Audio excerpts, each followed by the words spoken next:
তো হোয়াটসঅ্যাপ দুনিয়াবাসী, কি অবস্থা সবার, কেমন আছেন আপনারা? আজকে আমরা একটি চাইনিজ ফ্যান্টাসি মুভি এক্সপ্লেইন করব। মুভিটির নাম হচ্ছে জার্নি টু দ্য ওয়েস্ট। এখন পর্যন্ত এই মুভির মোট 3টা সিকুয়েল এসেছে। আজকে আমরা এর প্রথম পার্ট এক্সপ্লেইন করব। এরপরে আপনারা যদি কমেন্ট করেন তাহলে আপনাদের জন্য আমরা পার্ট 2 এবং পার্ট 3 এক্সপ্লেইন করে নিয়ে আসবো। হ্যালো গাইস, আমি Rakib Hasan Siam. Welcome to voice of Siam YouTube চ্যানেলে। সিনেমার শুরুতে নদীর পাশে একটি গ্রাম দেখানো হয়।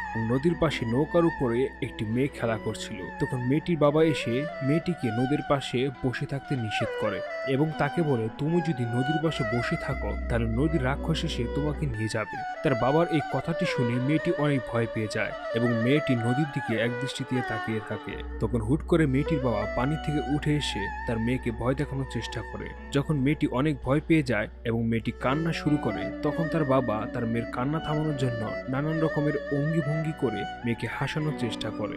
ওই সময়ে তখন নদী থেকে একটি মনস্টার এসে সে মেয়ের বাবাকে খেয়ে ফেলে। এরপর মুভির পরবর্তী সিনে আমরা দেখতে পারি একজন ভণ্ড মনস্টার হান্টার একটি স্টিংরে মাছকে মেরে সে দাবি করে সে ওই জলের রাক্ষসকে মেরে ফেলেছে। তখন আমরা একটি ছেলেকে দেখতে পারি যার নাম হচ্ছে হুয়াং। সেই ছেলেটি সবাইকে বলে এই লোকটি যে মাছকে মেরেছে সেটি কোনো মনস্টার নয়, নদীতে এখনো সেই মনস্টারটি রয়েছে। তখন গ্রামের কেউ হুয়াং এর কথা বিশ্বাস করছিল না। ওই ভণ্ড মনস্টার হান্টার বলে, এই পাগল ছেলেটা আমার অপমান করছে, তোমরা তাকে শাস্তি স্বরূপ তাকে উল্টো করে ঝুলিয়ে রেখে দাও। তার কথা শুনে সবাই তাকে উল্টো করে ঝুলিয়ে রাখে। তাকে ঝুলিয়ে রাখার পর গ্রামের সবাই নদীতে গোসল করতে লাগে। তারা এটা বিশ্বাস করেছে নদীতে এখন আর কোনো মনস্টার নেই।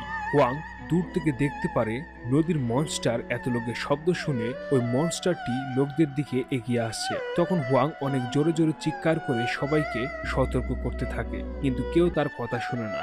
তখনই সেই মনস্টারটি লাফ দিয়ে একটি মেয়েকে খেয়ে ফেলে। এই চিত্র দেখে সবাই ভয় পেয়ে যায়। মনস্টারটি তখন একে একে সবাইকে হামলা করা শুরু করে দেয়। এই অবস্থায় সবাই এদিক ওদিক দিক পালাতে থাকে এবং সবাই নিরাপদ আশ্রয়ে নদী থেকে উঠে যায়। হুয়াং সবাইকে সতর্ক করে বলে, তোমরা কেউ শব্দ করো না, কারণ শব্দ শুনলে এই মনস্টারটি এখান থেকে আর সরবে না। তখন সবাই হুয়াং এর কথা মেনে নেয় এবং সবাই চুপ করে লুকিয়ে থাকে। মুভির শুরুতে আমরা যে মেয়েটিকে দেখেছিলাম সেই মেয়েটিকে আমরা এখানে দেখতে পারি। মেয়েটি তার মায়ের দিকে ডাকতে ডাকতে দৌড়ে আসতে থাকে। তখন সেই মনস্টারটি মেয়েটিকে ধরে নেয়। মেয়েটির মা এবং গ্রামের লোকজন মেয়েটিকে বাঁচানোর জন্য অনেক চেষ্টা করে, কিন্তু মনস্টার সে মেয়েটিকে খেয়ে ফেলে। তখন মেয়েটির মা মেয়েটিকে বাঁচানোর জন্য পানিতে ঝাঁপ দেয়। সে হাতে ছুরি নিয়ে সেই মনস্টারটিকে ডাকতে শুরু করে। তখন সেই মনস্টারটি এসে ওই মহিলাটিকে খেয়ে ফেলে।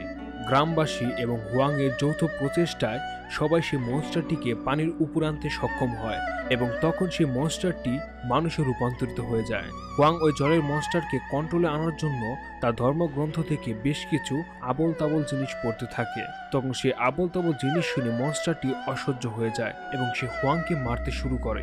ওই সময়ই সেখানে একটি মেয়ে এসে ওই রাক্ষসকে প্রচুর মারতে শুরু করে এবং সে সেই রাক্ষসটিকে তার নিজের জাদুর কাপড় দিয়ে বন্দি করে ফেলে এবং ওই মনস্টারটিকে একটি কাপড়ের পুতুলে পরিণত করে নেয়। এই মেয়েটির নাম হচ্ছে ডুয়াং। ডুয়াং হুয়াংকে জিজ্ঞাসা করে, তুমি কে আর এখানে কি করছো? তখন হুয়াং তার পরিচয় দেয় সেও একজন মনস্টার হান্টার। সে এখানে মনস্টার ধরতে এসেছিল। তখন হুয়াং নিজেকে মনস্টার হান্টার পরিচয় দেওয়ার জন্য সে আবল তাবল কবিতার বইটি ডুয়াংকে দেখাচ্ছিল। এখানে ডুয়াং তার বই দেখে হেসে ফেলে এবং সেখান থেকে চলে যায়। এর পরের সিনে আমরা দেখতে পারি হুয়াং তার গুরুর কাছে আসে, আর এই ভোটকাকে দেখে মনে হইতাছে শালা একটা ভাওতাবাজ।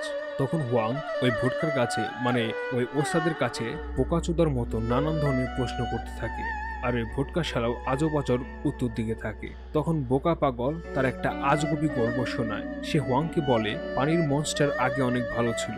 শালার কথা শুনছেন, মনস্টার কি কখনো ভালো হয়? আমার আর কি করার, মুভিতে যা আছে আমি তাই এক্সপ্লেন করব। তখন হুয়াং আবার তার ওস্তাদকে বলে, আপনি যে কবিতার বই দিয়েছেন সে কবিতা কি অনেক শক্তিশালী? তখন তার ওস্তাদ বলে, হ্যাঁ, এই কবিতা মানে এই মন্ত্রগুলো অনেক শক্তিশালী। এই মন্ত্রগুলো দিয়ে তুমি খারাপ মনস্টারগুলোকে ভালো করতে পারবে। তখন আবার হুয়াং তার ওস্তাদকে বলল, আপনি কি আমাকে এমন কিছু টেকনিক শেখাতে পারবেন যা দিয়ে আমি কোনো মনস্টারকে মারতে পারবো? তখন হুয়াং এর এই প্রশ্ন শুনে সেই ভোটকা ওস্তাদের মুখটি বানরের পদের মতো হয়ে গেল। তার ওস্তাদ হুয়াংকে বলল, আমরা কেন তাদেরকে মারবো, তাদেরকে আমরা ভালো বানানোর চেষ্টা করব। বুদ্ধের এই কবিতা বই হচ্ছে এমন একটি শক্তি যার মাধ্যমে তুমি একটি খারাপ মনস্টারকে ভালোতে রূপান্তরিত করতে পারবে। এর পরের সিনে আমরা একটি কাপলকে দেখতে পারি, মানে দুইটা লাভবার্ডকে দেখতে পারি। এরা এখানে একটি রেস্টুরেন্ট মানে একটি হোটেলে ঢুকে যায় খাবার খাওয়ার জন্য। শালার পোলারা যদি জানতো যে ওখানে গিয়ে ওরাই খাবার হয়ে যাবে তাহলে এই শালারা জীবনও চাইতো না। যখনই তারা রেস্টুরেন্টে প্রবেশ করে তখন রেস্টুরেন্টের দরজা অটোমেটিক বন্ধ হয়ে যায়। তখন হোটেলের ওয়েটার আসে তাদেরকে খাবারের মেনু জিজ্ঞাসা করার জন্য। তখন তারা একটি জঘন্য খাবার কথা বলে, নাউজুবিল্লাহ, আমি খাবারের কথা উচ্চারণ করতে পারবে না, এই খাবারটি বলে অনেক সুস্বাদু হবে। এরপরে তারা সেই খাবারটি খায় এবং যে খাবার বানিয়েছে তার অনেক প্রশংসা করতে লাগলো এই বেটি। তখন রেস্টুরেন্টের মালিক তাদের সামনে আসে, এমন একটি বাজে অঙ্গভঙ্গি করতে লাগলো যা বলার বাইরে। তখন সে বোকা মহিলা তাকে প্রশ্ন করলো, আপনি এত সুস্বাদু খাবার কেমন করে বানান? রেস্টুরেন্টের মালিক তখন তাদেরকে তার আসল রূপ দেখায়। তার আসল রূপ ছিল অনেক ভয়ঙ্কর এবং এটি হচ্ছে একটি পিগ ডেমন। তখন তারা বুঝতে পারলো এটি হচ্ছে একটি মনস্টার এবং তারা সেই মনস্টারের হাত থেকে বাঁচার জন্য পালানো শুরু করলো। তখন তারা সেই ঝলসানো মাংসের ওইখানে দেখতে পারে সেখানে মৃত মানুষের বডি রয়েছে। এটি দেখে তারা আরো অনেক ভয় পেয়ে যায় এবং তখনই সেই পিগ ডেমন তাকে পেছন থেকে এসে মেরে ফেলে। এর কিছুক্ষণ পর আমরা দেখতে পারি ওই রেস্টুরেন্টে হুয়াং আসে। তখন সেখানে একটি মেয়ে ওয়েটার এসে তাকে স্বাগতম জানায় এবং তাকে বলে, আশা করি আপনার আমাদের এই রোস্টার মাংসটি অনেক পছন্দ হবে। এই বলে তাকে অনুসরণ করতে করতে নিয়ে যায়। ও বোকা মহিলা জানতো না হুয়াং একজন পেশাদার মনস্টার হান্টার, যার কারণে হুয়াং এর নজরে সবকিছু আসছিল।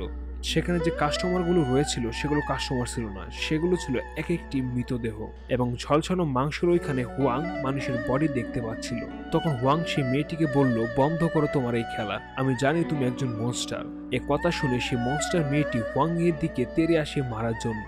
তখনই ডুয়াং এসে সে মেয়েটিকে মেরে ফেললো এবং সে তার জাদুর চুরি দিয়ে একের পর এক সকল মনস্টারকে মেরে ফেলতে শুরু করে। এরপর সেখানে রেস্টুরেন্টের মালিক আসে, ডুয়াং তাকে খুব মারে এবং এখানে আমরা দেখতে পারি ওই রেস্টুরেন্টের মালিক হচ্ছে একজন পিগ ডেমন। তখন তাদের দুজনের মধ্যে প্রচুর ধস্তাধস্তি ও মারামারি হয়। ডুয়াং কৌশল খাটিয়ে সে পিগ ডেমনকে আটকে ধরে রাখে এবং হুয়াংকে বলে, তুমি সেই দত্তটাকে চুষে নাও।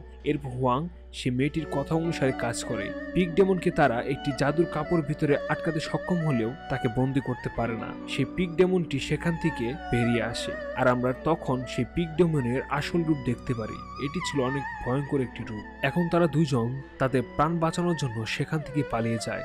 ডুয়াং হুয়াংকে ভালোবাসতে শুরু করলো এবং নানা রকম অঙ্গভঙ্গি দেখিয়ে হুয়াংকে হ্যারাস করা শুরু করলো। তখন হুয়াং সেখান থেকে পালিয়ে যায়। হুয়াং কিন্তু এই ছেলেটা, মেয়েটা না কিন্তু। পরের দিন হুয়াং আবার সে বলদ ওস্তাদের কাছে যায় পরামর্শ করতে। সে গতকালের সমস্ত কাহিনী তাকে বলে। তখন সে বলদ মার্কা ওস্তাদ তাকে বলে, ওটা আসলে একটা পিগ ডেমন ছিল। ও আগে অনেক ভালো মানুষ ছিল, কিন্তু তার বউ তাকে ধোকা দেওয়ার কারণে সে এখন খারাপ মনস্টার হয়ে যায়। মানে ভাই কি বলবো, এই শালা বলদ মুভিতে এমন কিছু কথা আছে যেগুলো আমার ইচ্ছা না থাকলেও এক্সপ্লেন করতে হয়। আর কি বলবো, এর পরে অংশটুকু এগিয়ে যাই আমরা। তখন সে বলে, তুমি যদি সেই পিগ মনস্টারকে নিজের আয়ত্তে আনতে চাও তাহলে তোমাকে মাঙ্কি কিংকে বশ করতে হবে। তুমি মাঙ্কি কিং এর মাধ্যমে ওই পিগ ডেমনটাকে খুব সহজে কন্ট্রোলে আনতে পারবে। তখন তার সে ওস্তাদ মাঙ্কি কিং এর ইতিহাস বলা শুরু করে। মূলত মাঙ্কি কিং এর কিছু অসাধ্য কার্যক্রমের কারণে বুদ্ধ তাকে পাহাড়ের ভিতরে আটকে রেখেছে এবং সে ওস্তাদ হুয়াংকে ওই পাহাড়ের ঠিকানা দিয়ে দেয় এবং বলে সে পাহাড়ের একটি বুদ্ধ মন্দির আছে। মন্দিরের পাশেই সে গুহাটি অবস্থিত এবং এই গুহাতেই মাঙ্কি কিং বন্দী রয়েছে। যখন হুয়াং সেখান থেকে চলে আসবে তখন তার ওস্তাদ মাঙ্কি কিং এর বিষয়ে সতর্ক করে দেয়। মাঙ্কি কিং যেরকম শক্তিশালী তার পাশাপাশি মাঙ্কি কিং অনেক চালাক এবং দ্রুত। সে তোমাকে ফাঁদে ফেলিয়ে নানান রকম কাজ করে নিতে পারবে, তাই তার থেকে তুমি একটু সতর্ক থাকবে। এর পরে সিনে আমরা দেখতে পারি হুয়াং সে মাঙ্কি কিং এর খোঁজে বেরিয়ে পড়েছে। হঠাৎ করে সে একটি ফাঁদে আটকা পড়ে। তখন সেখানে কিছু মনস্টার হান্টার আসে এবং বলে, আমরা তোমার প্রেমিকাকে আটকে রেখেছি। তখন সেখানে ডুয়াং এসে বলে, আমরা দুজন স্বামী স্ত্রী। ডুয়াং হুয়াং এর কানে কানে বলে, তুমি এটা স্বীকার করে না, তাহলে ওরা আমাদেরকে যেতে দেবে, আর তুমি যদি এটা না বলো তাহলে ওরা আমাদেরকে মেরে ফেলবে। তখন সেখানে নানা ধরনের উল্টাপাল্টা সিন হয়। হঠাৎ করে ডুয়াং এর মুখ থেকে সত্যি কথা বেরিয়ে আসে। মূলত এরা সবাই ডুয়াং এর সঙ্গী। সে হুয়াংকে তার নিজের ভালোবাসার জালে ফাঁদে ফেলানোর জন্য এ ধরনের নাটক করে। হুয়াং এসব কথা জানতে পারে, সে অনেক কষ্ট পায়। তারপরে এখানে আমরা কিছু আজে বাজে সিন দেখতে পারি যেগুলো আমার এক্সপ্লেন করার কোনো ইচ্ছাই নেই, তাই আমি এগুলো স্কিপ করলাম। হঠাৎ করে তারা সেখানে দেখতে পারে তাদের ফাঁদে পিগ ডেমন আটকা পড়েছে। তখন তারা সতর্ক হয়ে যায় এবং তারা দেখতে পারে সেই পিগ ডেমন সেই ফাঁদ থেকে বেরিয়ে এসেছে এবং তাদের দিকে আক্রমণ করার জন্য ধেয়ে আসছে। তখন ডুয়াং হুয়াংকে নিয়ে লাফ দেয় এবং ওই পিগ ডেমনটি তাদের বাহনটিকে ধ্বংস করে ফেলে। হুয়াং দেখে ডুয়াং কোনো সাড়া শব্দ করছে না। সে মনে করেছে ডুয়াং মারা গেছে, তাই সে হুয়াংকে ধরে কান্না শুরু করে দেয়। তখন ডুয়াং তাকে বলে, তুমি আমাকে সত্যি ভালোবাসো, নয়তো কেন আমাকে ধরে কান্না করবে। এই সময় সেখানে আরো 3 জন মনস্টার হান্টার আসে। তারা সেই পিগ ডেমনকে মেরে সেখান থেকে তাড়িয়ে দেয়। তখন তারা 3 জন একে অপরের সাথে ঝগড়া করছিল এবং বলছিল আমি সেরা, আরেকজন বলছিল আমি সেরা, আরেকজন বলছিল আমি সেরা। এভাবেই তারা ঝগড়া করা শুরু করে। তখন হুয়াং বলল, তোমরা একে অপরের সাথে ঝগড়া না করে 3 জন একত্রিত হয়ে মনস্টারদের বিরুদ্ধে লড়াই করো, তাহলে তোমাদের লক্ষ্য অর্জন করতে পারবে। তখন সেই ডিমন হান্টারদের মধ্যে একজন তাকে অপমান করে। এই কথা শুনে ডুয়াং হুয়াং এর পাশে এসে দাঁড়ায় তাকে সাপোর্ট করার জন্য। কিন্তু তখন হুয়াং বলে, তুমি আমার থেকে দূরে সরে থাকো, তুমি আমাকে আমার লক্ষ্য থেকে দূরে নিয়ে এসেছো। এসব কথা শুনে ডুয়াং হুয়াং এর প্রতি রাগ করে এবং তার সে মন্ত্রের বইটি ছিঁড়ে ফেলে। কিন্তু হুয়াং এর দিকে ভ্রুক্ষেপ না করে সে তার লক্ষ্যের দিকে এগিয়ে যায়। বেশ কিছুদিন চলার পর হুয়াং তার গন্তব্যে পৌঁছে যায়, কিন্তু সে কোনোভাবে মাঙ্কি কিং এর সেই গুহাটি খুঁজে পাচ্ছিল না। শেষমেশ ক্লান্ত হয়ে সে বুদ্ধকে স্মরণ করতে থাকে এবং হঠাৎ করে সে বুদ্ধের এক মূর্তির আকৃতি দেখতে পায়। সেখানে মাঙ্কি কিং ওই গুহার ভিতরে আটকা রয়েছে। হুয়াং মাঙ্কি কিং এর কাছে গিয়ে মাঙ্কি কিং এর সাথে কথা বলে এবং তাকে বলে সেই পিগ ডেমনের কথা। মাঙ্কি কিং বলে, যেভাবে পারো না কেন তুমি সেই পিগ ডেমনটিকে আমার কাছে নিয়ে আসো, তখন আমি তোমাকে সেই পিগ ডেমনকে বন্দী করতে সাহায্য করব। তখন আবার বলল, পিগ ডেমনের একমাত্র দুর্বলতা হলো সুন্দরী নারী। তুমি যদি সুন্দরী নারীর সাহায্যে তাকে আমার পর্যন্ত নিয়ে আসতে পারো, বাকি কাজটুকু আমি নিজেই করে দেব। ডুয়াং তখন এসে বলল, আমি তোমাকে এ কাজে সাহায্য করতে পারবো।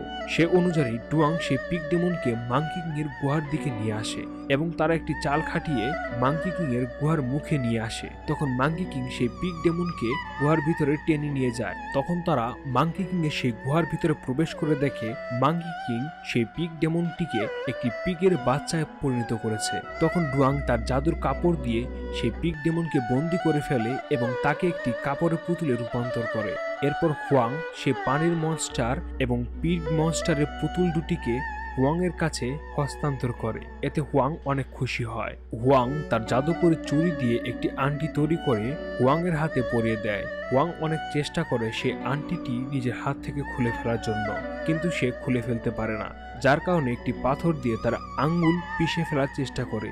এটি দেখে সে তার আংটি খুলে নিয়ে চলে যায় এবং যার সময় তাকে তার সেই বইটি দিয়ে যায় এবং বলে, আমি বই পড়তে পারি না, কিন্তু এই বইটি জোড়া দিতে আমার 2 দিন সময় লেগেছে। এরপর হুয়াংও সেখান থেকে চলে যায়। যাওয়ার সময় মাঙ্কি কিং তাকে ডেকে বলে, আজকে কি পূর্ণিমা? তখন হুয়াং বলে, হ্যাঁ আজকে পূর্ণিমা। তখন মাঙ্কি কিং বলে, কত বছর ধরে আমি ঠিকঠাক মতো চাঁদ দেখতে পারি না। তখন হুয়াং সে ফুলগুলো ছিঁড়ে ফেলে। ফুলগুলি ছেঁড়ার সাথে সাথেই সমস্ত ফুলে আগুন ধরে যায়। মূলত এই ফুলগুলি মাঙ্কি কিংকে আটকে রেখেছিল। তখন মাঙ্কি কিং সে গুহা থেকে বেরিয়ে আসে এবং সে তার আসল রূপ ধারণ করে। তারপর মাঙ্কি কিং বলে, এখন আমি স্বাধীন, বুদ্ধ আমাকে কিছুই করতে পারবে না। তার কথা শুনে হুয়াং তাকে বলে, বুদ্ধ এখনো আছে, তার শক্তি অপরিসীম, তুমি তার সামনে কিছুই করতে পারবে না। এই বলে সে বুদ্ধের কাছে প্রার্থনা করতে শুরু করে। তখন মাঙ্কি কিং তার মাথা থেকে একে একে সকল চুল ছিঁড়ে ফেলে এবং তাকে মারতে শুরু করে। তখনই সে 3 জন মনস্টার হান্টার সেখানে চলে আসে এবং তারা একে একে মাঙ্কি কিংকে আক্রমণ করা শুরু করে। কেউ মাঙ্কি কিং এর সাথে পেরে ওঠে না। মাঙ্কি কিং সবাইকে মেরে ফেলে। সে সময় সেখানে ডুয়াং চলে আসে এবং সে মাঙ্কি কিংকে অনেক আক্রমণ করে, কিন্তু সে মাঙ্কি কিং এর কাছে কিছুই না। মাঙ্কি কিং তাকে আঘাত করে মেরে ফেলে। হুয়াং ডুয়াংকে ধরে কাঁদতে থাকে। তখন মাঙ্কি কিং ডুয়াং এর মৃতদেহ উপরে তুলে ধ্বংস করে ফেলে। এরপর হুয়াং বুদ্ধকে স্মরণ করতে থাকে। তখন বুদ্ধ মাঙ্কিকে শাস্তি দেয় এবং মাঙ্কি কিং একজন ভালো মানুষে পরিণত হয়। এরপরে সিনে আমরা দেখতে পারি মাঙ্কি কিং, পিগ ডেমন, পানির মনস্টার সবাই একসাথে যাত্রা শুরু করে। মূলত এখান থেকে জার্নি টু ওয়েস্ট মুভিটি শুরু হয়। এই দ্বিতীয় পার্ট আমরা এর পরের ভিডিও এক্সপ্লেইন করব এবং এই মুভিটি এখানে শেষ হয়ে যায়।